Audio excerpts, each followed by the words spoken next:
Muy buenos días, estimados amigos. Bienvenidos nuevamente al ciclo de videoconferencias La democracia en el momento actual, que organiza el Tribunal Electoral a través del Instituto de Estudios Democráticos, con la intención de mantener a la comunidad panameña al tanto pues, de la situación del concepto de democracia, la práctica viva de la democracia en todos nuestros países de América Latina, y contando siempre con la participación de grandes expertos y la colaboración igualmente de organizaciones internacionales como IDEA Internacional o la Fundación Konrad Adenauer, que respaldan al Tribunal Electoral en estas iniciativas.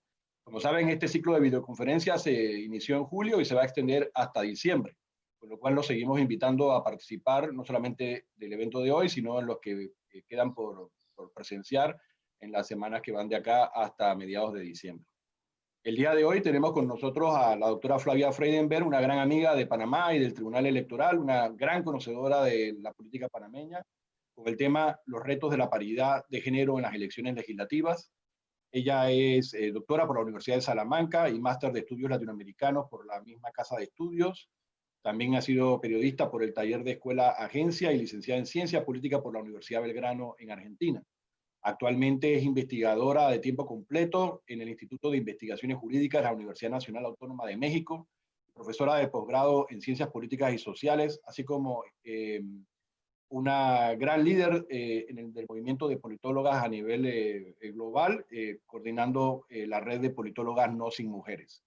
Quiero dar una gran bienvenida a la doctora Freidenberg, que es además, como decía, una gran amiga de Panamá, y los dejo inmediatamente con ella para que avance la conferencia Los retos de la paridad de género en las elecciones legislativas. Muchísimas gracias, querido Salvador. Me da muchísimo gusto poder acompañarte hoy en este ciclo donde ya he visto además que han pasado varios colegas y amigos y amigas, así que me encanta poder nuevamente acercarme en la distancia porque estamos todos adentro de casa. En estos momentos un país que quiero tanto y que tanto me ha enseñado como es el tuyo, el de Panamá. Así que me da muchísimo gusto poder tener un diálogo hoy. Voy a compartir pantalla, esperemos que esto salga bien, sí, salió muy bien, para comentarle algunos elementos que me parece importante tener en cuenta de cara a la necesidad de pensar en perspectiva comparada algunas cuestiones que nos ayuden a mejorar en su momento el sistema político panameño en cuanto a la representación política de las mujeres. Como tú bien sabes, hay una serie de desafíos en la región que tiene que ver con que tenemos democracias que están limitadas. Anoche ponía un tuit diciendo, no, es que no hay democracias incompletas, es que si no hay mujeres no hay democracia, y punto, ¿no? Entonces sí es importante ser conscientes de los desafíos, del diagnóstico que tenemos que hacer respecto a la desigualdad estructural que enfrentan las mujeres. ¿Cuál ha sido la respuesta de la región latinoamericana para mejorar esa desigualdad, para eliminar esa desigualdad estructural y mejorar las condiciones de la competencia de las mujeres y de los hombres, entendiendo que no se trata esto de ir contra los hombres, ni mucho menos, por favor, se trata simplemente de pensar cómo mejorar las condiciones en las que compiten, porque una democracia necesita igualdad para ser democracia, ¿no? Y también mostrarles algunos resultados respecto a cómo se ha dado este cambio en la región. Comienzo entonces dando cuenta de la necesidad de que pensemos y repensemos la distinción entre representación descriptiva, simbólica y sustantiva, ¿no es cierto? Como ustedes bien saben, la representación política es estar presente en ausencia de. Y en el ámbito legislativo lo podríamos pensar como a la representación como aquellas personas que van a estar en nombre de nosotras y de nosotros tomando decisiones. Entonces, cuando tú tienes sociedades donde el 50% de la población es de un sexo y el 50% de la otra parte de la población es de otro sexo, y además hay personas con géneros diversos, y además hay personas que se autoascriben a diferentes géneros que no son necesariamente su sexo biológico, pues lo que tú tienes ahí es una amalgama de desafíos en cuanto a la representación política. Es muy importante quién está presente en mi nombre en ese espacio legislativo, la representación descriptiva es la representación numérica, pero también es muy importante en qué medida mi agenda de temas, mis intereses, mis problemas están presentes en las iniciativas y en los proyectos que se aprueban. En ese sentido, entonces, la representación sustantiva va a ser muy importante. Pero también es muy importante cómo se toman las decisiones, en qué medida cualquier individuo de cualquier grupo, mujeres, hombres, indígenas, afros, personas de la diversidad sexual, es decir, cualquier individuo puede ejercer el poder. Y tiene que ver esto con la representación simbólica. Conseguir democracias que conjuguen la representación descriptiva con la simbólica y sustantiva, yo creo que es el gran desafío de este siglo. ¿Por qué?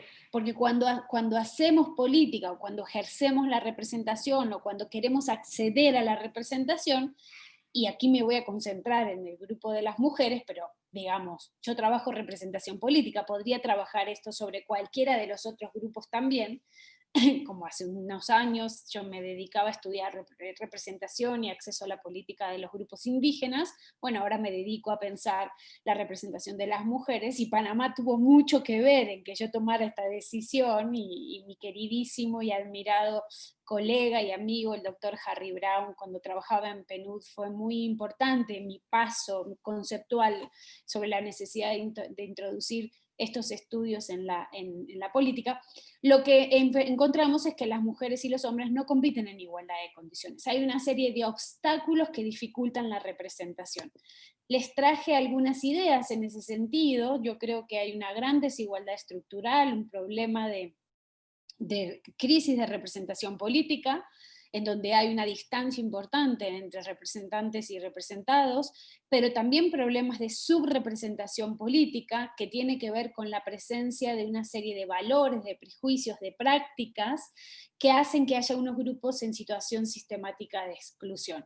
Y en los estudios sobre la representación política de las mujeres hablamos de techos de cristal, techos de cemento, techos de billete, cobertura sexista, técnicas de dominación que afectan la autoestima, prácticas violentas por razón de género, una serie de prejuicios y estereotipos que hacen que no se valore el liderazgo de las mujeres en igualdad de condiciones que se evalúa el liderazgo de los hombres. Les traje una gráfica que a mí me gusta mucho, que hicimos con el doctor Camilo Saavedra, que acaba de ser publicado en un estudio en la revista de Derecho Electoral de Costa Rica, es una evaluación de la democracia que hicimos con Camilo, y a mí me gusta mucho esta gráfica porque demuestra que si bien las mujeres están empoderadas, tomando en cuenta el índice de empoderamiento de las mujeres en su media anual desde 1920 hasta el año 2020, lo que tenemos es que aun cuando las mujeres en los diferentes países de la región están empoderadas, las mujeres no están representadas. Por eso yo suelo decir que el problema es de representación política y no de participación política. ¿Cuál ha sido la respuesta de las democracias latinoamericanas a esta crisis de la representación? Yo creo que la respuesta ha sido la idea de democracia paritaria, y para eso se han llevado a cabo un montón de mecanismos de innovación democrática. ¿Qué son estos mecanismos de innovación democrática? Bueno, son prácticas, intervenciones, dispositivos tecnológicos, acciones que transforman y que afectan los derechos. En este caso, los derechos políticos electorales de las mujeres. Y se pueden manifestar ya sea en la participación convencional o se pueden manifestar en la participación no convencional, la que se hace en la calle, la que no está en las instituciones. Son ejercicios de inteligencia colectiva que suponen trabajo en red y que pueden venir, o ¿quién los puede hacer? Los puede hacer la autoridad electoral, el tribunal electoral, lo puede hacer los partidos políticos, por supuesto, las mujeres en los partidos políticos, también lo puede hacer el movimiento social, el movimiento amplio de mujeres, el foro de participación política de las mujeres. Hay diferentes instancias que pueden generar estos espacios de diálogo, que pueden transformar la manera de participar, que pueden ayudar a cambiar el relato, que pueden ayudar a cambiar las explicaciones respecto de por qué las cosas son de una manera y no de otra. En América Latina se han desarrollado estos mecanismos de innovación democrática a través de las reglas o las leyes, las sentencias, los reglamentos, a través del litigio estratégico, cuando las mujeres pueden reclamar por sus derechos ante las autoridades electorales jurisdiccionales, por ejemplo, a través del ciberfeminismo, a través de las redes o la integración de redes de mujeres que nos permitan saber o hacer cómo trabajar juntas para hacer más fuerte nuestra voz, y también a través de ejercicios de cooperación y de formación para la capacitación, los cursos en línea, las escuelas de formación como la que tiene el Tribunal Electoral de Paraguay, o las plataformas que permiten tener data sobre cuáles son las situaciones, por ejemplo, de las mujeres, como la de mujeres políticas que tiene el Instituto Nacional Electoral. ¿Qué hemos hecho en América Latina? Y yo aquí me gustaría hacer un gran paneo rápido, ¿no? Para establecer como una serie de instancias que es importante tener en cuenta.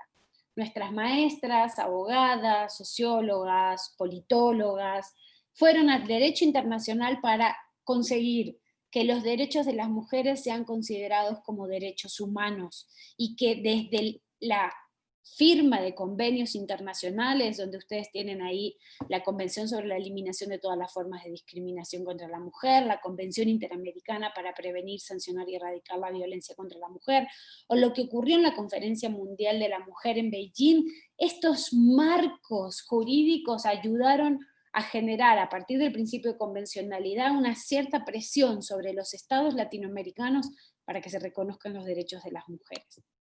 Una segunda instancia importantísima, anclada en la acción de las mujeres políticas, fundamentalmente comienza en Argentina, cuando Argentina toma una decisión fundamental, que es aprobar la ley de cupo, y con esto cambia el paradigma, le da sentido a la idea de que el Estado podía, con sus decisiones, con sus leyes, indicarle a los partidos la manera en que debería seleccionar candidaturas, ¿no? Esta es una gran discusión en la ciencia política, en qué medida el Estado le puede decir a los partidos qué hacer y qué no hacer. Bueno, cuando Argentina aprueba la ley de cuotas, la ley de cupos se llama en Argentina, en 1991, contribuye a cambiar el paradigma de las medidas de acción afirmativas.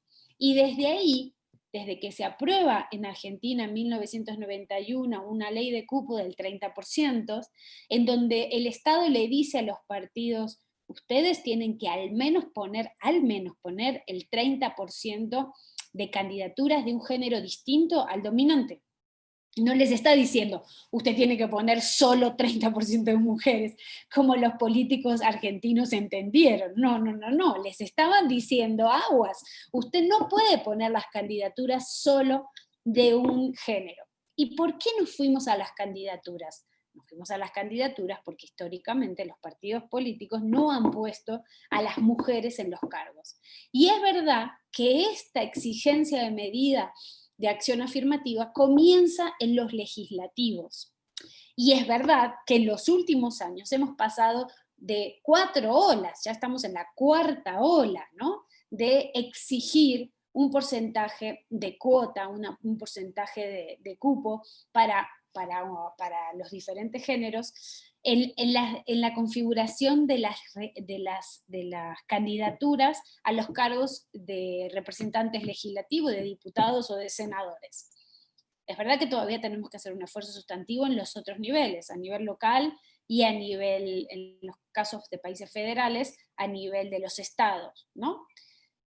Pero lo que hemos hecho hasta ahora ha sido un proceso incidido por el movimiento de mujeres, por el movimiento feminista, por la cooperación internacional, por los actores críticos que integran autoridades electorales y que integran las autoridades electorales jurisdiccionales, de ir exigiendo 30% como un piso, ¿no? Como un techo, y de ir fortaleciéndolo hasta generar un régimen electoral de género que realmente sea efectivo para generar un paso importante entre la igualdad formal y la igualdad real. En el 2008 se comienza a exigir 40% de las candidaturas, en el 2009 es la gran revolución democrática, donde Ecuador en la Constitución del 2008 incorpora la idea de paridad, una idea que surge en Europa, que se aprueba primero en Francia y Bélgica, pasa rápido por España, se va a África, Senegal y Túnez, y el 2008 es importantísimo porque Ecuador incorpora esta idea en la Constitución, le sigue en Bolivia, le sigue Costa Rica, luego le sigue México, le sigue Nicaragua, Honduras. Honduras lo pone en el 2012, aunque dice que va a empezar en el 2016, y le sigue también Panamá, aunque Honduras y Panamá no exigen paridad en la integración de las candidaturas que se van a registrar en las elecciones generales, sino que lo ponen en el mecanismo de selección de candidaturas, ¿no? Y esto vamos a ver que en realidad el hecho de que esta exigencia no esté en en el registro de candidatura de elección general, sino que esté en la instancia anterior, funciona como una válvula de escape, es decir, limita el efecto de esa exigencia. Hoy por hoy estamos en una cuarta ola, en donde ya no solo hay países que tienen paridad, sino que además le han exigido medidas de acción afirmativa que complementan y que refuerzan la paridad. Este es el caso de México, en donde después de haber aprobado en el 2014 la paridad en la exigencia de las candidaturas y que hoy es el diseño electoral de género más fuerte que hay en la región, comienza a aprobar que la paridad no sea solo para las candidaturas, sino también que sea para la integración del Congreso, como sucede con la Constitución de la Ciudad de México, que exige integración paritaria, no solo en candidaturas, sino también integración paritaria del ámbito legislativo, y también la aprobación en el 2019 de lo que se llama la paridad en todo. La paridad en todo es los gabinetes que se integren, la administración pública deben ser paritarias. Los órganos desconcentrados, los órganos autónomos, como el Instituto Nacional Electoral, tienen que ser de integración paritaria. Bueno, les decía que hay un diseño, un régimen electoral de género que es el más fuerte de todos. ¿Y qué es lo que tiene ese régimen electoral de género? Recuerden que el régimen electoral de género son las reglas que establecen la manera en que los partidos registran las candidaturas. Miren, el régimen electoral más fuerte exige paridad, paridad vertical, paridad horizontal y paridad transversal. Es decir, en los encabezamientos de las listas a la elección legislativa. La fórmula es completa. Si la titular es mujer, su suplente es mujer. Y tiene que ser mujer. Y si el titular es hombre, el suplente puede ser hombre o mujer. Establece mandatos de posición claros. Entonces, lo más claro es en cremallera o alternancia. 1-1, 1-1, 1-1. Y además establece el principio de competitividad. ¿Qué es eso? Eso es que las mujeres no pueden ser destinadas a los distritos donde el partido político históricamente ha perdido las elecciones. ¿Y eso quién lo establece? Lo establece la autoridad electoral, que tiene un padrón cada elección actualizado donde dice, hay distritos que, en tu caso, partido político, tú eres el mero mero, o sea, siempre ganas. Hay distritos donde tú más o menos, y hay distritos donde siempre pierdes. Donde siempre pierdes, tu partido político, no puedes poner a las mujeres como candidatas. Si vienes con la lista del registro de candidaturas y me traes eso que está mal, yo no te la voy a poder aceptar a esa lista de registro de candidaturas. Y eso es lo que está diciendo el enforcement. El enforcement es la sanción o la penalización que un partido recibe por el hecho de no cumplir con lo que dice la norma. Los más fuertes son aquellos en donde los sistemas establecen que si tú no cumples lo que dice la norma, no puedes registrar, no se te puede aceptar el registro de candidaturas. Y las válvulas de escape son excepciones que contempla la norma para el cumplimiento de la cuota o de la medida de acción afirmativa o de la paridad. El hecho de exigir todas estas reglas en las elecciones primarias o en los mecanismos de selección de candidaturas y no exigirlo en la general es una válvula de escape. Y eso limita la capacidad del régimen electoral en materia de género.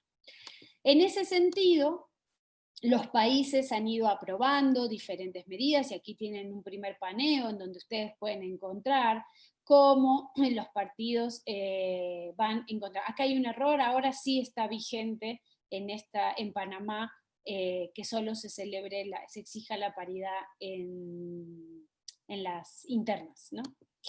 He aplicado, y esta semana con mi equipo del Observatorio de Reformas Políticas de América Latina, hemos terminado de aplicar el índice de fortaleza del régimen electoral de género a los diseños, regímenes electorales que ha tenido los 18 países de la región.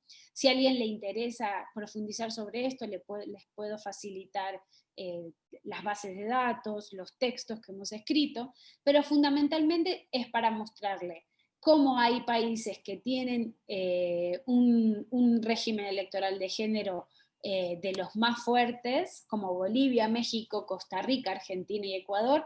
El índice va de 0 a 5 y hay una correlación de 0,8 entre el nivel de fortaleza del régimen electoral de género y el nivel de representación política de las mujeres.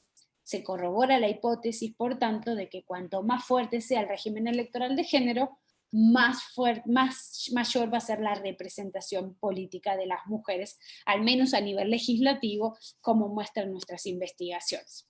Yo creo que hay reformas pendientes al régimen electoral de género. Creo que sería bueno introducir la paridad vertical en los países que todavía no son paritaristas.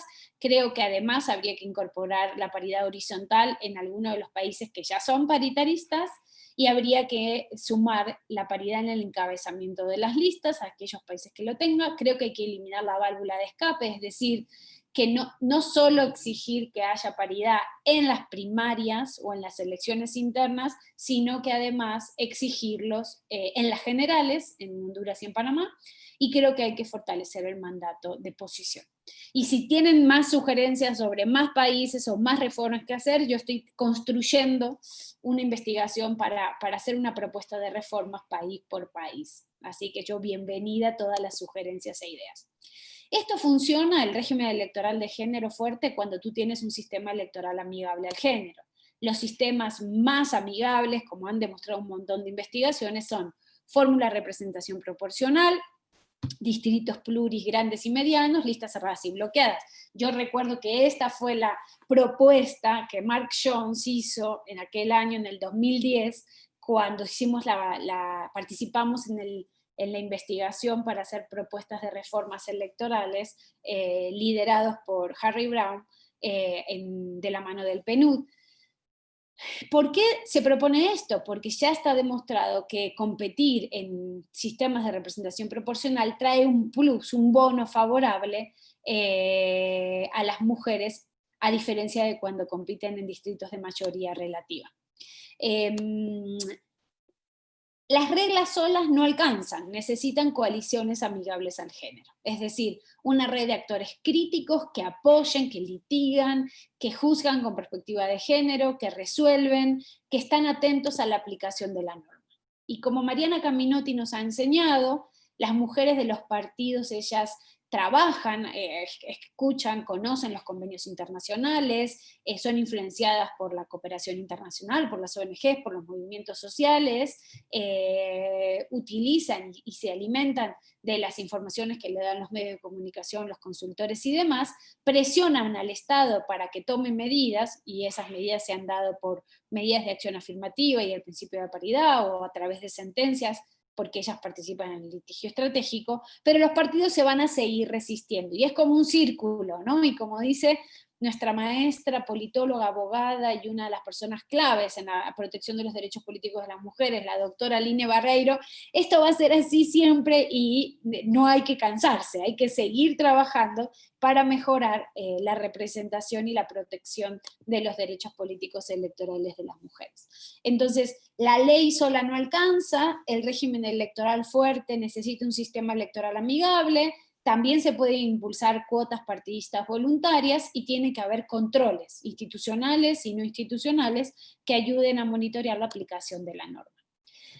Uno de los actores críticos claves sobre los cuales yo sugeriría que empecemos a pensar más reformas tienen que ser los partidos políticos. Miren, mi equipo acaba de terminar un análisis sobre 123 partidos políticos de la región, y en 123 partidos de la región, que son los que nosotros consideramos en el Observatorio de Participación Política, en el Observatorio de Reformas Políticas de América Latina, como los partidos que son relevantes, los que tenemos que estudiar. No es que sean todos los partidos de América Latina, son los partidos que consideramos que cumplen con una serie de criterios y esos son relevantes, ¿no? Bueno, de esos 123, 105, las presidencias de los partidos son hombres, y solo 18 partidos de esos 123 de América Latina tienen presidencia de mujeres. Entonces, aquí hay una brecha de género impresionante, o sea, solo 18 partidos de la región tienen liderazgos femeninos. Y eso habla de que la necesidad de que tenemos que desgenerizar a los partidos políticos, es decir, hay una serie de prácticas, de valores, un régimen electoral de género dentro de los partidos, un régimen de género dentro de los partidos, que en realidad dificulta la participación igualitaria dentro de los partidos de las mujeres y de los hombres. Y ahí también con Harry Brown en la consultoría, bueno, en la investigación que hicimos en el año 2015 para el tribunal de la mano de PNUD y nuestra propuesta a la Comisión de Reformas, nosotros propusimos primarias paritarias. Hicimos una evaluación y un diagnóstico muy sustantivo del sistema electoral panameño, y nuestra propuesta fue que esas primarias que ya exigen paridad, de una vez se transformen en verdaderas primarias paritarias. Y yo abogaría a la Comisión Nacional de Reformas, que comenzó a trabajar estas semanas, que retome esta idea, que la evalúe, y que vea en qué medida los partidos panameños pueden adoptar de manera original, porque este diseño, esta idea la hicimos originalmente para el caso panameño, pudieran pensar en que esas primarias exijan por cada militante 2 votos, es decir, un voto para mujer, un voto para hombre, y una vez que se vota, los candidatos más votados son los que integran las listas y las vamos armando en cremallera. Yo sugeriría retomar esta idea, me parece que puede ser importante para el caso panameño. También creo que otro elemento importantísimo en el caso panameño es que las mujeres panameñas no acceden a fondos para hacer sus campañas. Hay que redistribuir mejor el dinero público que se recibe, hay que generar estrategias alternativas de financiamiento privado, hay que utilizar las nuevas tecnologías para poder recaudar, así como hacía Obama en la elección presidencial, y hay que darle recurso directo para apoyo a las tareas de cuidado, que son responsabilidad de las mujeres candidatas, y hay una experiencia canadiense interesantísima de recibir dinero directo para las tareas de cuidado. En el caso del movimiento de mujeres, mi evaluación en el caso panameño es que hay que continuar contribuyendo al fortalecimiento de las redes de mujeres, esas redes que han sido claves en el caso boliviano, en el caso costarricense, en el caso mexicano. Es fundamental que haya redes locales, nacionales, interseccionales, cooperativas, que tengan como su meta fundamental la participación política de las mujeres, que sea parte de su agenda clave, porque hay un montón de temas, pero el tema clave aquí es romper los obstáculos que dificultan la representación. Hay que luchar contra las simulaciones, contra la violencia política de género, los estereotipos de género, los laberintos de poder, y en ese sentido ya hay experiencias en el caso mexicano, ecuatoriano y boliviano de haber tipificado la violencia política en razón de género, de haber establecido sanciones claras y haber establecido mecanismos de reparación de los derechos. Y aquí les cuento una iniciativa que acaba de ser aprobada en la ley mexicana, que es algo que yo venía diciendo hace mucho tiempo, es la necesidad de que cuando se demuestra claramente que un político o una política ha ejercido violencia política en razón de género, con sentencia en firme, esto va a un registro nacional de personas que han ejercido violencia, y esas personas pasan a tener muerte cívica. Eso quiere decir que no pueden ser candidatos en las próximas elecciones o pierden sus derechos políticos electorales durante un periodo. Creo que esto va a pasar en las próximas elecciones mexicanas. Creo que es una buena práctica, porque en verdad tenemos que tener costos reales hacia aquellas personas que ejercen violencia contra otras personas por el hecho de pensar distinto o por el hecho de ser mujeres, ¿no?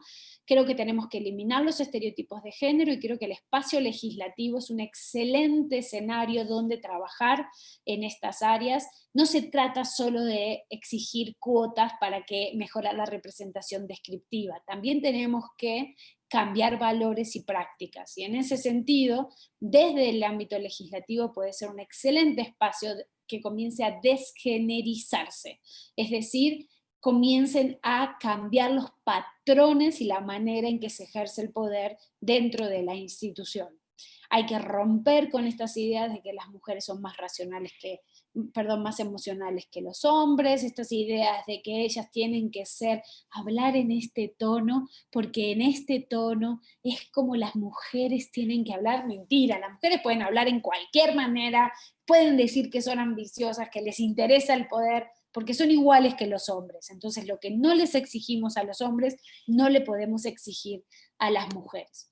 Y voy cerrando mi participación para poder pasar a las preguntas que ustedes tengan, mostrándoles, miren, esta gráfica muestra el nivel de crecimiento de representación a nivel mundial, desde 1900 hasta el año 2020. Esta es una gráfica que hicimos a partir de los datos de BIDEM, de este proyecto maravilloso de la Universidad de Gotemburgo, en donde muestran cómo se han ido incrementando la representación política de las mujeres, pero aún así no llega al 30% a nivel mundial. Y si ustedes ven, todo el resto está dominado por los hombres, o sea que tenemos todavía que romper muchos techos para mejorar.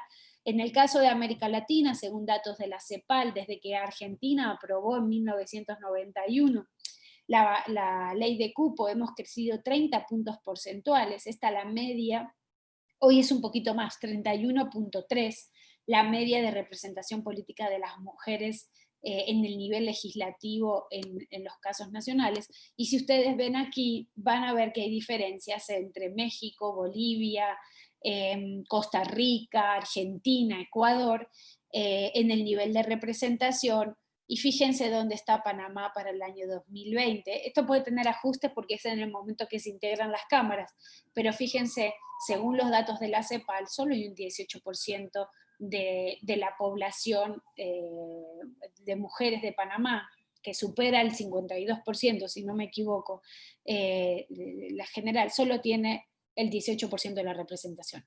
O sea, más del 50% de la población panameña solo tiene el 18% de la representación. Y esto da cuenta de la existencia de profundos techos para las mujeres. ¿Qué más hacer en la agenda de investigación, acción política para construir la paridad? Bueno, más países tienen que procurar el acceso a la representación descriptiva, la paridad debe llevarse al ejercicio del poder, hay que eliminar la violencia política en razón de género, hay que eliminar las barreras sobre el modo en que se ejerce el poder una vez que se accede a ellos, y hay que mejorar la representación sustantiva.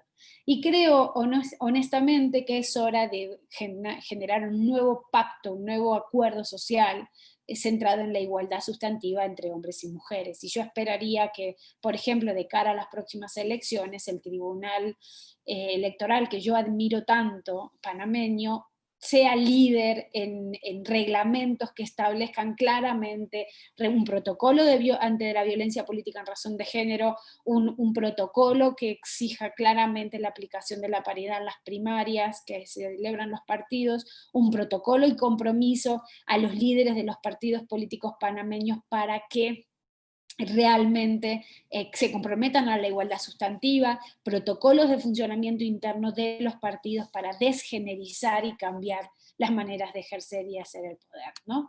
Y creo que en ese sentido sería importantísimo un compromiso real por una mayor igualdad y pasar de la igualdad formal, la que está en la norma, a la que está en la ley.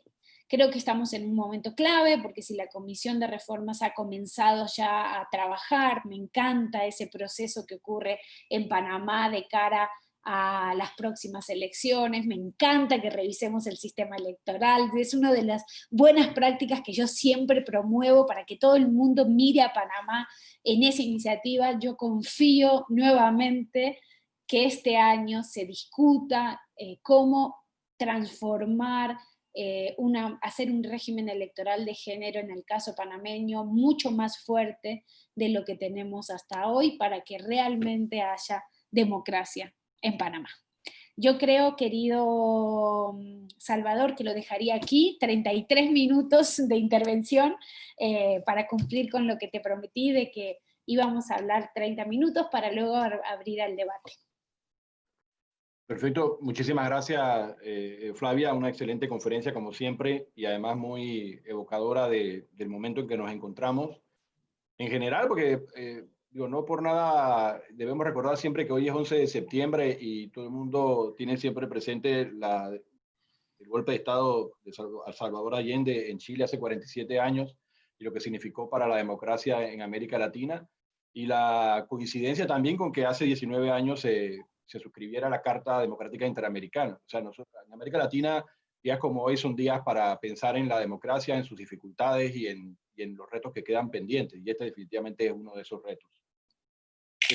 Empezaría por plantearte una pregunta relacionada con la operación del sistema que propones y el contraste, digamos, con algunas prácticas en otros países para solucionar la parte que no corresponde a la elección de los diputados en circuitos plurinominales.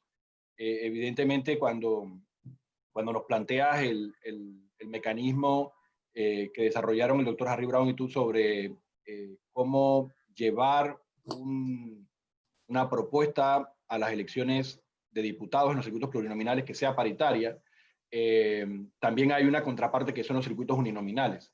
Y en ese sentido te quería pedir que esbozaras la forma de abordar el problema de la falta de paridad en los escenarios de circuitos uninominales.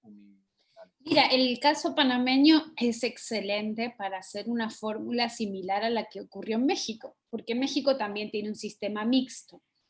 Entonces lo que ocurrió aquí es exigir paridad vertical para los distritos de RP, con alternancia, con la prohibición de poner mujeres en los distritos perdedores, con fórmula completa. Eso es para RP. ¿Sí? Y funciona.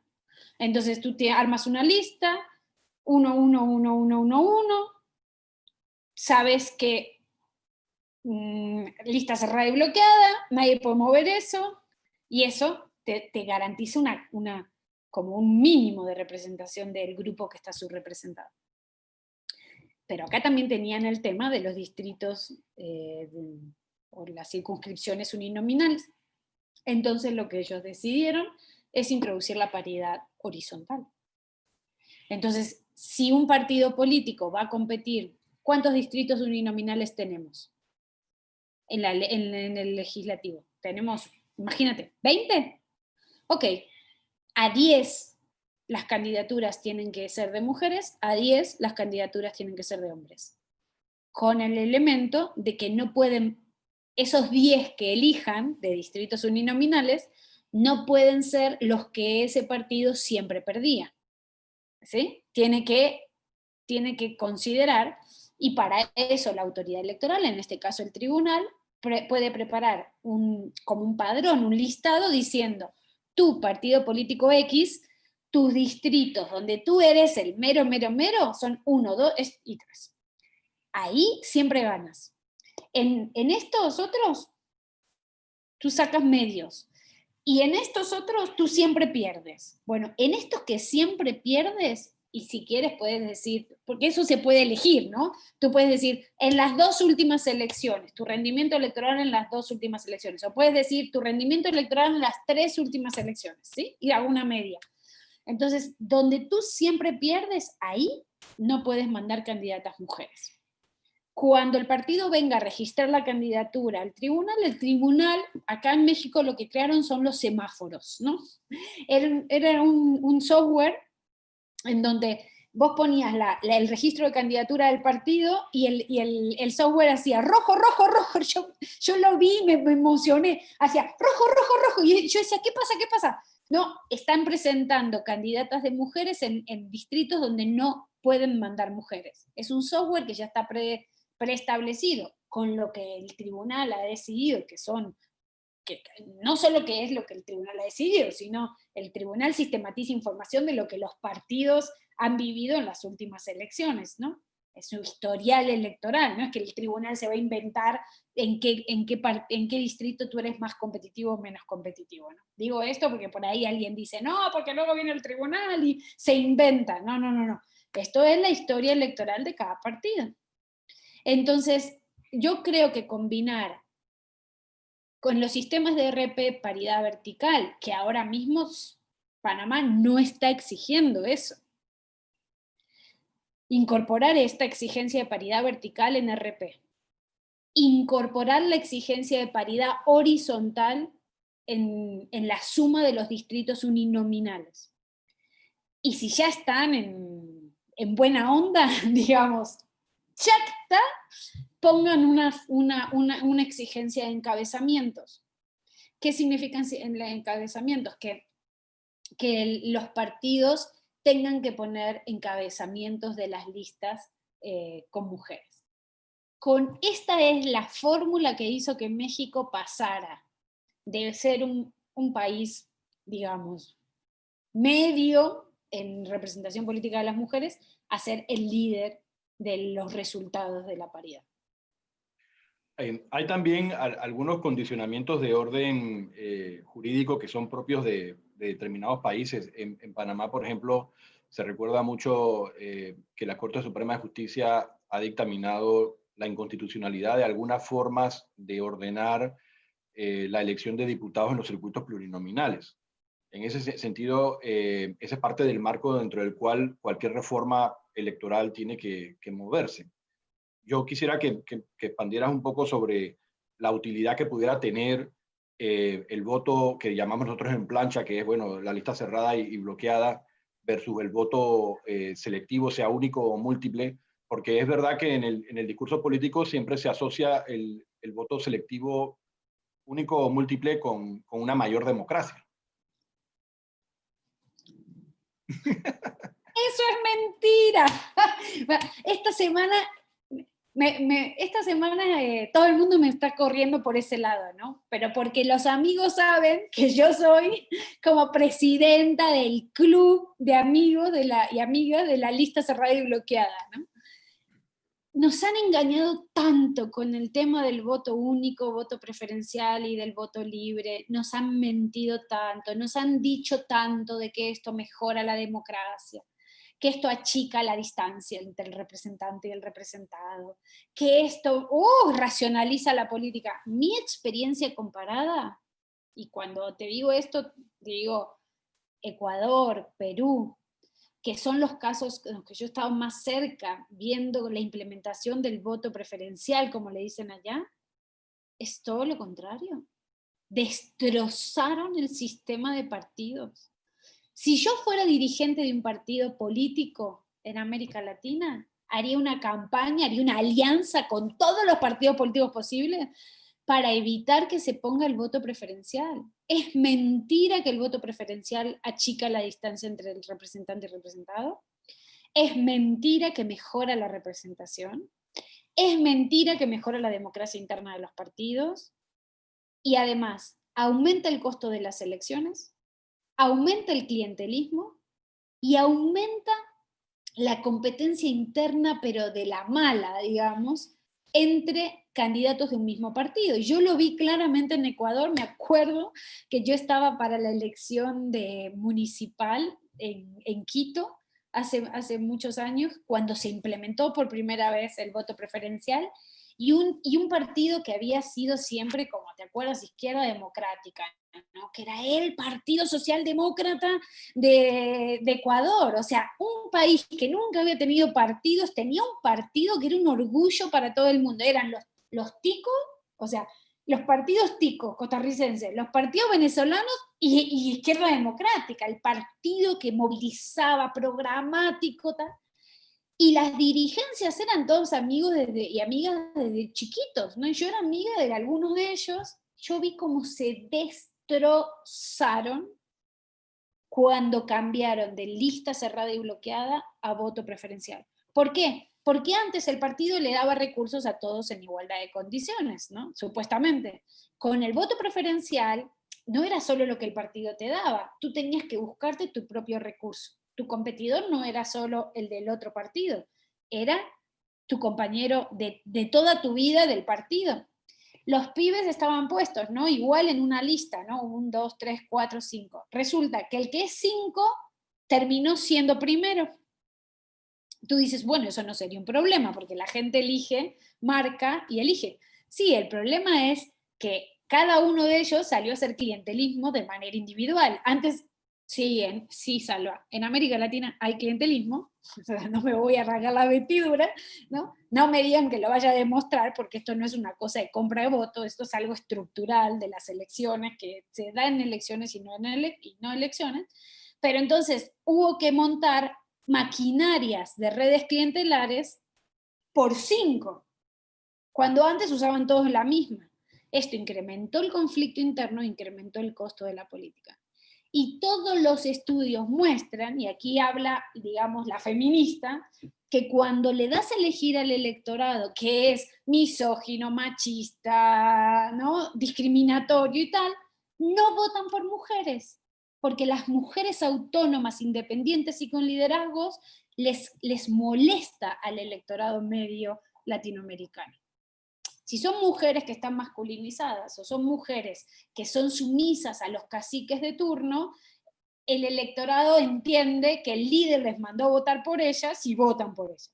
Pero cuando vos tenés mujeres autónomas con liderazgo propio, que si te das cuenta cada vez más hay más mujeres que tienen liderazgo propio, y en Panamá tenemos ejemplos muy buenos de mujeres con liderazgo propio, ¿no? Que les ha costado muchísimo ascender en la vida interna de los partidos, porque los partidos panameños tienen unos techos de cristal que no se ven, pero que son durísimos, ¿no?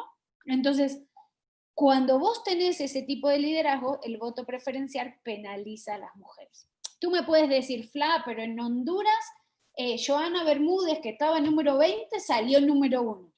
La doctora Bermúdez, una mujer afro con un liderazgo impresionante, doctora, médica, con una presencia impresionante, ella te puede contar la que ha vivido.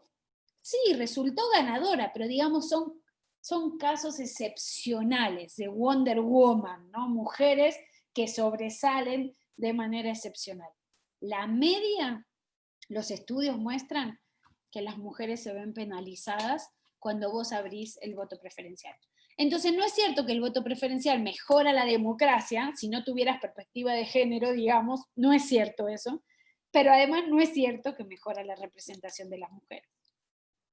Hay un punto que sobresale también en esta discusión, y en todas, definitivamente, cuando se habla de representación, que es el acceso al financiamiento para las campañas. Y me llama la atención un poco que ocasionalmente parece que cuando se pretende fortalecer los partidos políticos como estructuras representativas, ese tema de cómo se eligen los candidatos, cómo se proponen, que tú lo has descrito ahora muy bien, cuando se habla de cada cual va por su lado, o al contrario, el partido tiene una oferta común por la cual se puede votar en una lista cerrada y bloqueada, también tiene un impacto en el tema del financiamiento, porque los sistemas pueden diseñarse sobre la base de financiar al partido y su campaña o financiar a los candidatos individuales. Lo traigo a colación porque en el tema de la participación de la mujer en el escenario electoral, hemos experimentado con los modelos de que el partido es el que distribuye los recursos de del financiamiento público, por lo menos. Y ahí encontramos potencialmente las trabas del funcionamiento interno para equitativamente distribuirlos entre todos sus candidatos y candidatas. Pero a la vez sabemos que si el sistema estuviera basado en candidatos y candidatas individuales, se hace más compleja la gestión del financiamiento público de esos recursos, y al mismo tiempo los controles se vuelven menos eficaces. Por lo menos esa es la teoría, lo cual es muy grave en países donde pensamos que la corrupción también es un fenómeno que está presente y que debemos tratar de combatir, y la influencia de dinero ilícito en las campañas electorales. Y además, otra cosa más, eliminas los incentivos para ser disciplinado. Exactamente. ¿Por qué los políticos siguen compitiendo dentro de los partidos? Porque el dinero público se le da a las cúpulas de los partidos, entonces las cúpulas de los partidos distribuyen. Y eso hace que yo me quede adentro del plato. Si yo quiero recibir recursos del partido, me tengo que ser leal al partido. Y viene a cuento, y por eso te lo traía a la discusión, porque cuando uno quiere compensar la falta de acceso a los recursos del financiamiento público y privado a las candidatas, usualmente vincula el financiamiento con el acceso de los candidatos y candidatas individuales al financiamiento, sí. no a la estructura del partido. Y ahí me parece que un poco de ruido entre las expectativas de fortalecer el sistema utilizando los partidos como el pilar versus fortalecer el sistema sobre la base del candidato como eje, digamos, del fortalecimiento. Yo creo que ahí hay que combinar, ¿no? O sea, como tú sabes, Alba, yo creo en los partidos políticos, creo que hay que fortalecer a los partidos políticos y creo que tenemos que poner la mirada urgente de exigir mayor democracia interna a los partidos políticos. O sea, yo ya tengo 20 años estudiando partidos políticos y la verdad tengo una frase que es: estoy harta de estar harta, ¿no?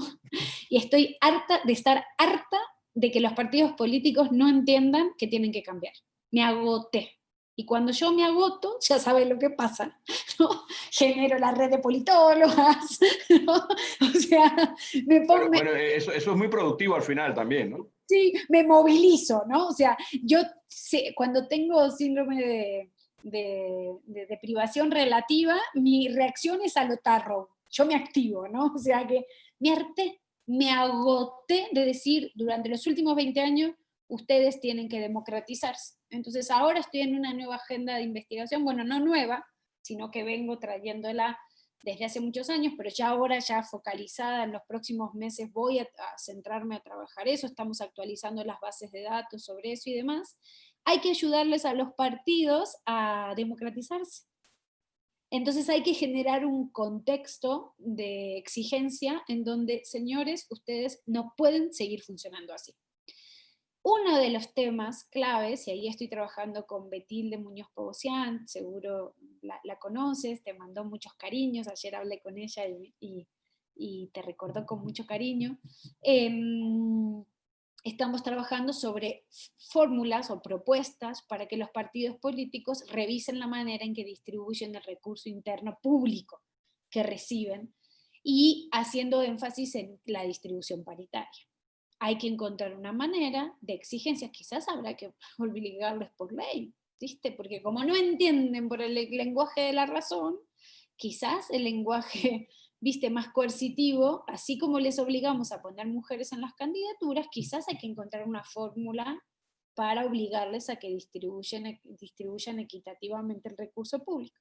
Con Betilde estamos trabajando en esa línea, y estamos identificando buenas experiencias o buenas prácticas a nivel comparado internacional, no solo latinoamericano, del uso del financiamiento. No me estoy refiriendo al financiamiento público etiquetado con perspectiva de género. Hay algunos países de la región que destinan el 3%, el 5%, el 10% del recurso público que reciben para actividades de capacitación, de formación, o en el caso brasileño para financiamiento indirecto porque les dan espacio a las mujeres en los medios de comunicación. ¿no? No me estoy refiriendo a la compensación de plus de financiamiento que se le da, por ejemplo, en Chile o en Colombia. Si tú consigues que las mujeres ganen, te voy a dar un dinero más a ti partido para compensarte que hiciste el sacrificio de poner mujeres candidatas y resulta que ganaron las elecciones, entonces te voy a dar un dinerito más para felicitarte. No, no estamos hablando de eso. Estamos hablando de todo, del 97% del recurso o el 90% del recurso que reciben. Estamos trabajando en pensar fórmulas más equitativas, ¿no? Yo creo que ahí hay como dos dimensiones. Uno, el hecho de cómo hacer para que distribuyan equitativamente. Dos, cómo hacer para que accedan. Es decir, que una mujer acceda al recurso no esté condicionado a la discrecionalidad de la élite, ¿no? Acá en México, por ejemplo, mis estudios muestran que a ellas les dicen, mira, yo soy el dirigente del partido. Yo ya te contraté tu asesor de comunicación. Te contraté espacio en los medios y aquí tienes las funditas que vas a tener que distribuir y las camisetas. Eso es con el dinero que a ti te corresponde. Pero no le dan el dinero en especie. ¿Ok? Pero vos me tenés que traer facturas, recibos, por tanto monto, 200.000 pesos. Porque cuando vayamos a la unidad de fiscalización, yo tengo que decir que en tu campaña puse 200.000. Pero vos no vas a ver el dinero. Yo ya te lo compré en especies. Es una tomadura de pelo. Entonces hay que meterse en esa arena. Yo creo que para mí es un gran desafío, porque yo siempre lo de financiamiento lo vi más desde lo informal, no desde lo formal, pero estamos muy emocionadas con Betilde repensando esto y encontramos algunas experiencias interesantísimas, claro, más vinculadas por un lado al tema de los cuidados, por ejemplo. En Canadá les dan dinero directo a las mujeres candidatas para compensar. Por ejemplo, imagínate que tengas hijos, que tú puedas contratar a alguien que cuide a tus hijos mientras tú haces campaña. O imagínate que tienes familiares a cargo mayores, que tú tengas como mujer recurso para contratar a alguien que te ayude en los cuidados. Eso, claro, eso es dinero directo a tu cuenta bancaria como candidata, ¿vale? Si nosotras vamos por esa vía, estamos en el desafío que tú señalas. En el fondo, puede ser que alimentemos la independencia de las candidatas frente a las coaliciones dominantes de los partidos. Es un riesgo, ¿sí? Pero bueno, estamos en proceso de evaluación, ¿no?, de todas estas propuestas. Me gusta que toques este tema porque es un tema importantísimo y nosotras ya estamos en una agenda de investigación activa, en esta agenda de investigación-acción, como le gusta decir a mi amigo Matías Bianchi. Me gusta cuando haces agenda investigación-acción. Bueno, yo ya estoy en esta agenda de investigación-acción, como de alguna manera que la ciencia política construya agendas que desafíen a las dirigencias y a los partidos políticos de cara a democratizar y mejorar la democracia latinoamericana, ¿no? Ese tema del financiamiento también tiene un impacto en la distribución territorial del poder, porque es muy dado que cuando no se establecen pautas concretas, el grueso de la financiación se dedica a la campaña de los cargos más relevantes según el proceso electoral de que se trate. En un país como Panamá, donde hay una alta simultaneidad de los procesos electorales, o sea, se elige presidente, diputados, alcaldes, representantes, corregimiento, todos el mismo día, pues el eje principal del partido es financiar la campaña presidencial. Pero traigo esto a colación en función de dónde las mujeres tienen también en la actualidad, por lo menos en la fotografía de hoy, una presencia en la participación política más acusada, porque si ese dinero tampoco llega a las campañas electorales de los alcaldes, por decir algo, y las mujeres tienen una participación especial en las campañas en los municipios, entonces hay un perjuicio adicional, justamente porque no se está concentrando la campaña del partido o de los candidatos independientes en esa zona. Yo creo que hay como un sesgo además, ¿no? Como si, bueno, tú sabes que en el año 2010 yo gané un grant en Europa, en la Unión Europea, para investigadores jóvenes, en esa época éramos investigadores jóvenes, para estudiar la distribución territorial del poder. Y armamos un equipo súper interesante, con gente muy diversa, muy interesante para mí. Fue una experiencia impresionante, porque a mí me ayudó a quitarme el velo del sesgo nacional, el famoso sesgo nacional en el estudio de la política, que ya lo había denunciado Steinrock para la política comparada europea, y que en América Latina estaba reproducido y que mucha gente lo hacía, ¿no?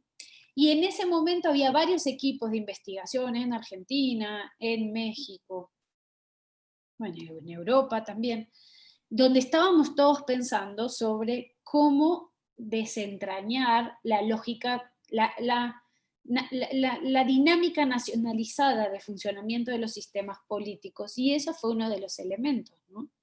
Creo que hay como un sesgo de que lo que importa es la elección federal o nacional, y como que la política local es, ¿viste? Y hoy que tenemos que celebrar la democracia en América Latina, eh,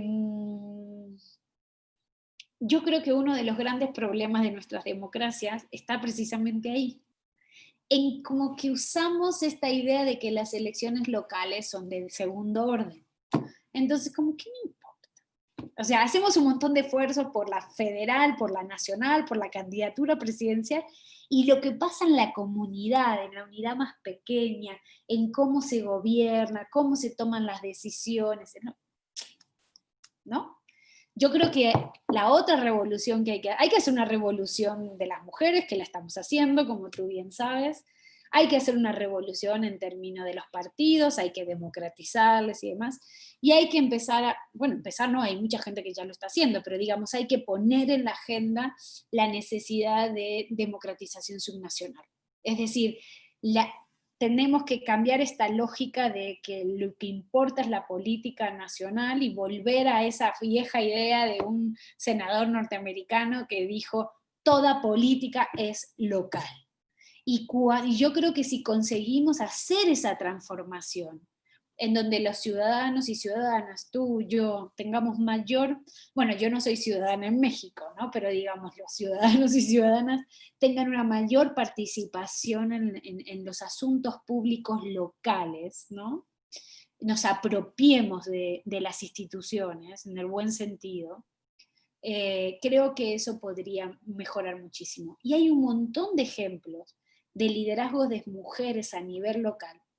Hay como un sesgo, ¿no? Las eligen para ser concejalas, regidoras, no las eligen para ser alcaldes o presidentas municipales o intendentas.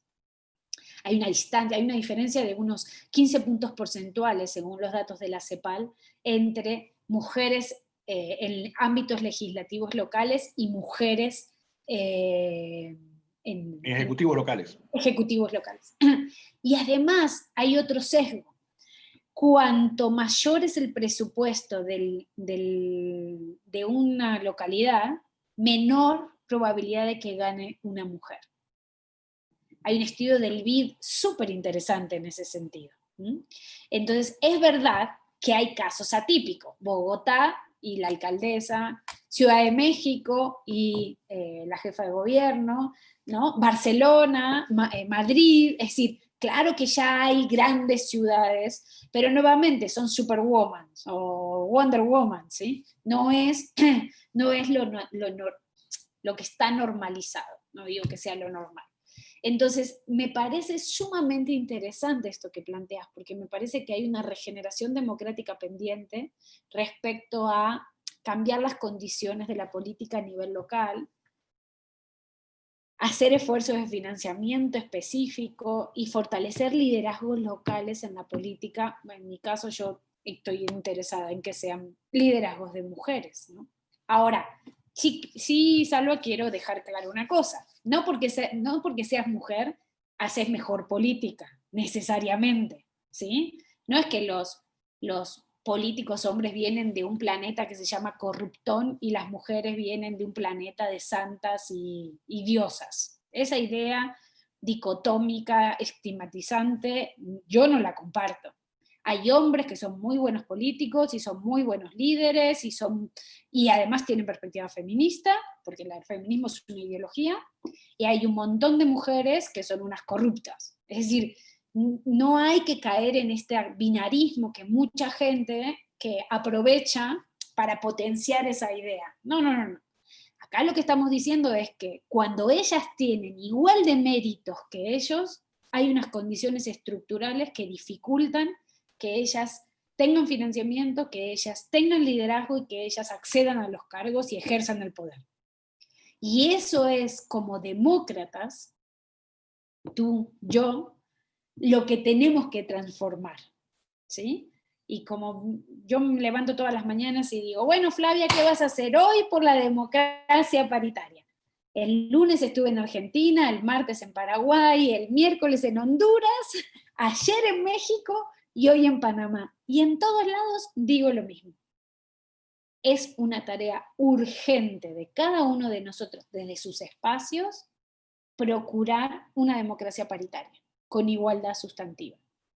Y lo primero que hay que hacer es explicarle a los políticos y las políticas qué es eso de la democracia paritaria con la igualdad sustantiva. No es una idea en este instante solo del movimiento de mujeres. No es una idea, una exigencia solo del movimiento feminista. Esto es hoy un compromiso asumido por los estados, entre los que Panamá está, a partir de haber aprobado la norma marco para la democracia paritaria en el año 2015, en una reunión que se hizo en Quito, en el marco del Parlatino. Entonces no es que los políticos panameños pueden no impulsar la democracia paritaria, es un compromiso estatal. No es un compromiso ideológico de un grupo de mujeres que anda por el mundo revoloteando, intentando revolucionarlos. Esto es un compromiso jurídico. Es un derecho humano. Entonces, si yo fuera panameña, si yo fuera panameño, si yo estuviera en la comisión de reforma, lo que diría es, bueno, ¿qué onda? Llegó el momento, estamos otra vez, como allá estuvimos en el 2010, como estuvimos en el 2015, ¿no? Otra vez en la oportunidad de mejorar ese 18%. Porque ese 18% de representación legislativa no representa la fuerza, las ideas, las visiones del 52%, 51-52% de la población panameña. Hay un problema de subrepresentación. Y esto es ya una deuda del Estado panameño con las mujeres panameñas, pero también con los hombres panameños, porque esto no es una demanda solo de las mujeres, esta es la construcción de una democracia paritaria. De parte de los participantes hay varias preguntas que quisiera trasladarte. La licenciada Belsi Castillo pregunta por el rol de las secretarías de la mujer en los partidos políticos. Hace una lectura de que quizás se encuentran muy alejadas del centro real de la toma de poder dentro de los propios partidos, pero no sé si ese comentario es extrapolable a las secretarías de la mujer en otros países de América Latina, en los partidos de América Latina. En muchos países de América Latina, las secretarías de las mujeres dentro de los partidos ya son actores críticas de la transformación que están haciendo sus partidos, ¿no? Depende mucho ahí cuáles son los liderazgos femeninos y si esos liderazgos femeninos tienen perspectiva de género y si son feministas, ¿no? Entonces, en muchas secretarías lo que está pasando es que se ponen a mujeres que son, digamos, legitimadoras del poder masculino. Quizás no lo hacen conscientemente, ¿eh? Quizás, y no estoy hablando en nadie en particular, estoy generalizando. Entonces, creo que fortalecer al movimiento de mujeres, fortalecer redes de mujeres partidistas, es decir, de diferentes partidos políticos. En México tenemos lo que se llama Mujeres en Plural, una coalición de mujeres diversas, de los diferentes partidos políticos, de los diferentes movimientos sociales, de las organizaciones de la sociedad civil que se articulan y trabajan juntas, sin importar su ideología partidista. Y este grupo de mujeres son las que presionan al interior de los partidos, también las que apoyan al interior de los partidos, también las que traen nuevas ideas al interior de los partidos. En el caso panameño, Sí, yo en mis investigaciones sí noté que la Secretaría de las Mujeres tenían un poder periférico en el proceso de toma de decisiones y muchas veces contrario a los intereses de las mujeres diversas, ¿no? Entonces creo que ahí también habría que trabajar. Otra de las preguntas de las participantes la hace Jacqueline Hurtado y presenta el problema que seguramente ha sido común en otros países de el cambio de legislación en cámaras legislativas eh, abrumadoramente integradas por hombres y que no siempre son sensibles a las necesidades del cambio de la ley electoral para ser más inclusivos. Ujú. No sé qué reflexión nos puedes dar de la experiencia de esos cambios y las dificultades que se enfrentaron en otros países para poder llevarlos adelante. Conozco muy bien el caso panameño porque me tocó trabajar con esos políticos y o sea, me acuerdo perfectamente las diferentes entrevistas que tuvimos con los diputados de aquella época, en donde, y con los periodistas, ¿no? Hay una anécdota fantástica de un periodista que me ninguneó de una manera sustantiva en una entrevista, y además estábamos yo y un colega, entonces yo trabajaba en esos momentos selección de candidaturas, ¿te acuerdas, Salva? Mi colega trabajaba sobre esta conferencia, daba él, y el periodista me hablaba a mí y me decía Flavita, por poco, ¿no? La niña Flavia, y al otro le decía el doctor, ¿no? Todo así, todo estigmatizado. Y luego resulta que pensaba que mi colega, Mark Jones, se especializaba en temas importantes, como la selección de candidaturas, y que yo me dedicaba a temas de la mujer. Y era buenísimo porque era todo lo contrario, y así lo viví en el caso panameño, ¿sí? Tenemos muchos sesgos de género. Yo estuve en 2 oportunidades, una creo que fue contigo, Salva, y en otra estuve con otro grupo en la asamblea, dando charlas sobre democracia interna y sobre género, y también tuvimos mucho cabildeo, ¿no? De conversaciones así, ¿no? Muy cercanas, y evidentemente creo que todavía los políticos panameños no vieron la oportunidad de construir una democracia paritaria. Yo coincido con Jacqueline. Yo creo que ahí tenemos que hacer mucha más pedagogía, por un lado. Estoy convencida que la clase política panameña más sensible a estos temas necesita involucrarse un poco más eficientemente en conseguir que las reformas pasen y que la reforma sea exigir paridad en el registro de candidaturas en la general, le moleste a quien le moleste. Entiendo que tiene que haber una coalición política que eso se genere así, y si no, judicializado. Ir a la Corte Interamericana de Derechos Humanos, que un grupo de mujeres presente una demanda y diga, ¿saben qué? Se está violentando mis derechos humanos en Panamá porque los partidos no nos ponen como candidatas. Si no nos ponen como candidatas, no llegamos a los cargos. Hay que judicializar esto a nivel internacional. Nuestras maestras feministas ya crearon los paraguas jurídicos para que los jueces nacionales puedan agarrar esta idea, y que la Corte Interamericana de Derechos Humanos marque una sentencia en el caso al Estado panameño porque limita los derechos políticos y electorales de las mujeres. Perdona, Salva, que sea tan directa, pero estamos en 2020, ¿no?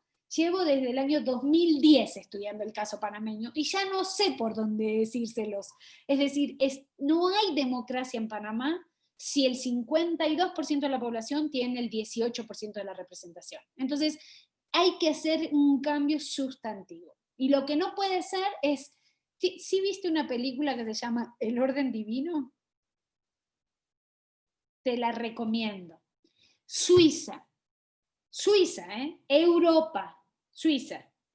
Las mujeres suizas Eh, le tuvieron que ir a hacer un referéndum, tuvieron que usar el mecanismo de referéndum para consultarle a los hombres suizos si podían tener derecho de voto.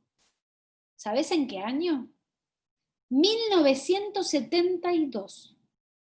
Hasta 1972 Todo el mundo se llenó la boca diciendo que Suiza era una democracia, bla, bla, bla, bla, bla, bla, bla, y las mujeres no podían votar. Este es el mismo caso. Las mujeres panameñas tienen que esperar que los señores panameños les autoricen a participar en la política. Es una violación sistemática de los derechos políticos electorales de las mujeres panameñas.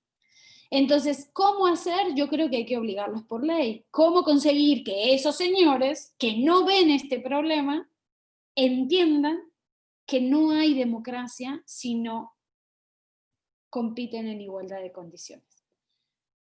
Yo creo que el movimiento de mujeres panameño tiene que tener un mayor activismo en las redes sociales, en la agenda pública, las periodistas, hay que buscar aliados hombres. Esto no se trata solo de mujeres planteando, esto te necesitamos a vos, Salva, necesitamos gente como Harry, necesitamos gente que tengan voz pública, que ayuden en esta conversación. Y necesitamos, y a nivel internacional estamos todas nosotras para apoyar en la conversación, para ayudarles técnicamente, para decir, ver qué funcionó y qué no funcionó. Hay que degenerizar a los partidos y hay que hacer una transformación cultural. Y a mí me encantaba escucharles este ejemplo de, en Estados Unidos no hay cuotas, ¿no? Todos los panameños me decían eso. Es que en Estados Unidos no hay cuotas. Bueno, es que en Estados Unidos tampoco entonces hay democracia. Si a ustedes les encanta estar en la cola de esta revolución, van a seguir en la cola de esta revolución. Yo les cuento que hay ya 10 países de la región que están en otra cosa, que están en otra manera de entender las cosas. Y yo creo ahí, Salva, que tú desde el centro en el que estás, generando estos espacios de diálogo, de conversación, puedes contribuir muchísimo, ¿sabes? A traer nuevas ideas, a pensarlo. No se trata de ir unos contra otros, se trata de construir juntos, ¿no? Una última pregunta que se refiere un poco al tema de un cambio que se ha vivido en la política panameña en los últimos años. La libre postulación estaba permitida a niveles locales, después se permitió a niveles de la elección de los parlamentarios, finalmente a la elección presidencial, y los rendimientos que ha dado para la mujer, bueno, pueden ser objeto de análisis. Lo cierto es que, igual que en algún momento el sistema de partidos pudo producir candidatas a la presidencia de mujeres, también el sistema de libre postulación ha permitido la presentación de candidatas mujeres a las elecciones presidenciales. Pero más bien te quería preguntar, era un poco si el crecimiento de la libre postulación como alternativa en el diseño de los sistemas electorales surge también de búsquedas de salidas a las restricciones que los partidos pudieran significar para la participación de las mujeres en los torneos electorales. Mira, efectivamente la idea de la libre postulación surge en aquellos sistemas en donde hay crisis de representación política, que se atribuye a esa crisis de representación política a los partidos políticos que no dejan participar en el espacio en igualdad de condiciones. Tienes toda la razón en ese sentido. El tema es que cuando tú evalúas esa decisión de permitir la libre postulación, sus resultados nuevamente no cambian la representación, no mejoran la democratización y no es cierto que mejoran las candidaturas de mujeres. Aquí en México se permitió las candidaturas independientes, se llaman así, uninominales, que creo que es el modelo que tiene Panamá de presentación de candidatura individual, digamos.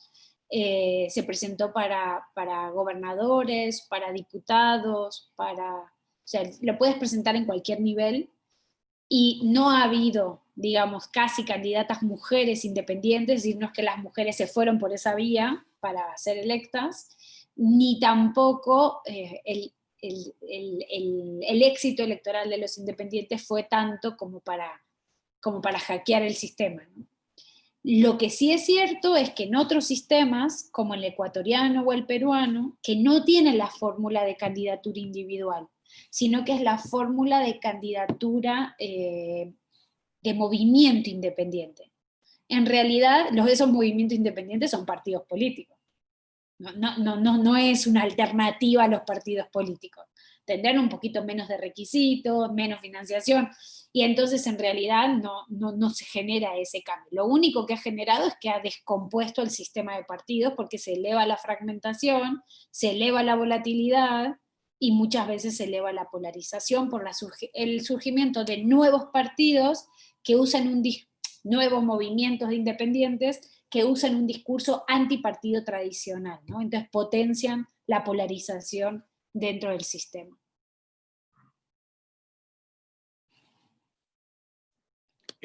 Flavia, cuando ya llegando al final del evento, solemos darle la palabra por última ocasión a los participantes, cosa que pudiera concentrarse el mensaje final en los puntos que creas que son más pertinentes dejarle al auditorio como eje, pues, digamos, del trabajo que has presentado el día de hoy. En esta ocasión, pues, tienes el micrófono para la despedida, pero también para centrar el mensaje en las ideas que creas más potentes que quieras dejarnos. Sí, me preocupa una interpretación de algo que yo he dicho y me gustaría que salió aquí en el chat. Alguien dice que no está de acuerdo conmigo con la idea de que le piden permiso a las mujeres a participar a los hombres. Yo usé ese concepto porque efectivamente las mujeres suizas tuvieron que ir a un referéndum a pedirle a los ciudadanos suizos, que solo eran hombres, permiso para votar. No estaba diciendo que las mujeres panameñas le pidieran permiso a los hombres panameños para participar en los partidos políticos. Igual es una metáfora, yo creo que hay algo de eso, creo que la participación en el caso panameño, hay mujeres líderes que pueden participar en todo lo que quieren, evidentemente, pero los resultados de la representación política no están dando cuenta de una participación igualitaria, por más que tengan algunas normas aprobadas que para mí son insuficientes, ¿no? Y ese es, digamos, el mensaje que a mí me gustaría dejar. Creo que Panamá puede hacer una serie de reformas, y estamos en el momento para hacerlas, que mejoren no solo la participación, pueden participar, pero no están representadas, sino que yo creo que hay que mejorar la representación de las mujeres, es decir, la representación descriptiva. Cuando tú tengas una masa crítica de mujeres, es decir, al menos el 30% de la Cámara con mujeres, que van a llegar mujeres muy diversas, muy distintas entre sí, ojalá que sean las más plurales posible, ahí se van a ver los cambios en las otras dimensiones de la representación. Pero entre tanto, Panamá tiene que romper el techo del 18-20% y tiene que mejorar la representación política de las mujeres. Creo que el caso panameño es un excelente ejemplo de que el problema no es la participación, sino, y ahí coincido con la persona que puso el comentario, sino que es un problema de representación política. Y no es una opinión mía, no es que yo hoy me levanté a la mañana y dije, ¡ay, las mujeres panameñas no están representadas! Los datos y mi experiencia de los últimos 10 años me hacen llegar a la conclusión de que hay un problema de representación política. Entonces yo abogaría por una gran coalición de hombres y mujeres panameños que pacten una serie de propuestas de reforma que contribuyan al diálogo en la comisión, y que la Comisión de Reformas Electorales realmente impulse una serie de propuestas muy claras que cabildeen esa propuesta, porque claro, ya sabes, Salva, que puedes hacer un montón de cosas en la comisión, te tienen trabajando un año en esa comisión y luego cuando llega la propuesta al legislativo, si no consigues esas mayorías, nuevamente todo el trabajo que se hizo se filtra, ¿no? Entonces hay que garantizarse y hay que hacer pedagogía con los partidos y hay que generar condiciones de exigencias. Mira, si Perú acaba de aprobar paridad con alternancia, Perú, lo que costó Perú, que tenían una cuota del 30%, que se filtraba por todos lados, que su representación nunca superaba el 20%, que además tienen voto preferencial. Si Perú consiguió aprobar la paridad de alternancia, yo recuperé la confianza en mi vida. Si Ecuador acaba de cerrar las listas y acaba de aprobar lista cerrada y bloqueada y se eliminó el voto preferencial, Ecuador todo es posible en esta vida. Entonces, yo abogo por un mayor compromiso con la democracia paritaria y la construcción de la igualdad sustantiva. Para eso necesitamos más mujeres en los cargos, más mujeres con conciencia de género y una agenda, si me permiten, progresista, que ayude a mejorar las condiciones de igualdad de las democracias latinoamericanas. Bueno, Flavia, muchísimas gracias por haber aceptado esta invitación del Tribunal Electoral. Ha sido un gran placer tenerte con nosotros y escucharte. Estoy seguro que no será la última vez que vas a aportar ya no es un granito de arena, yo creo que es como varios ladrillos ya en la construcción de este modelo, digamos, muchísimo más inclusivo y participativo de la democracia en Panamá. Muchísimas gracias y hasta la próxima. Hasta la próxima. Gracias a ti, Salva, por la invitación y a todo el público que nos acompaña.